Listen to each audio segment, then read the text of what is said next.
ঘটনাটি যুক্তরাষ্ট্রে Yuta valley বিশ্ববিদ্যালয়ে। তখন সবেমাত্র শিক্ষার্থীদের উদ্দেশ্যে বক্তব্য শুরু করেন মার্কিন রাজনীতিক চার্লি কার্ক। বক্তব্যের ২০ মিনিটের মাথায় একটি বুলেট এসে ঝাঁঝরা করে দেয় তার কাঁধ, লুটিয়ে পড়েন মাটিতে। এমন ঘটনায় মুহূর্তেই ছড়িয়ে পড়ে আতঙ্ক, শুরু হয় ছাত্রদের হুড়োহুড়ি।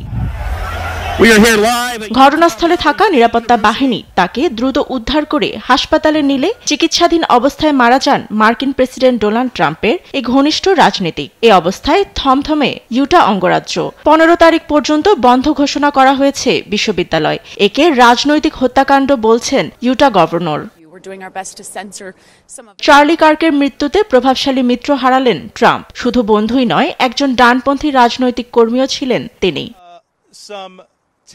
এ ঘটনায় একজন সন্দেহভাজন হেফাজতে আছে বলে জানিয়েছে এফবিআই। তবে পুলিশ জানায় বন্দুকধারীকে আটক করা হয়নি। এর কিছুক্ষণ পরই পাবলিক সেফটি কমিশনার বো ম্যাসন জানান সন্দেহভাজন এখনো পলাতক। এ ঘটনায় শোক জানিয়ে আমেরিকার ইতিহাসের জন্য কালো দিন হিসেবে বর্ণনা করেছেন ট্রাম্প। যুক্তরাষ্ট্রে এমন সহিংসতার ঠাঁই নেই বলেও হুঁশিয়ারি দেন। চার্লি হত্যায় আমি শোকাহত ও ক্ষুব্ধ। তিনি লাখো মানুষের অনুপ্রেরণা ছিলেন। প্রজন্মের পর প্রজন্ম তিনি কাজের মাধ্যমে বেঁচে থাকবেন। চার্লিকে হত্যা করে তার কণ্ঠ দমিয়ে রাখা যাবে না। তিনি আরও শক্তিশালী হয়ে উঠবেন। তার পরিবারের প্রতি সমবেদনা ও স্মৃতি স্মরণ করছি।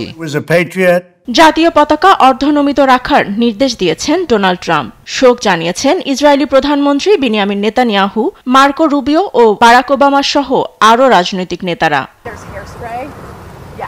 গেল প্রেসিডেন্ট নির্বাচনী প্রচারণার সময় গুলিবিদ্ধ হন ডোনাল্ড ট্রাম্প। রাজনৈতিক প্রচারণায় এমন বন্দুক হামলার পরও অস্ত্র আইন নিয়ে কঠোর অবস্থানে যাচ্ছে না মার্কিন প্রশাসন। ফাতেমা তাসনিম, নিউজ ডেস্ক, দেশ টিভি।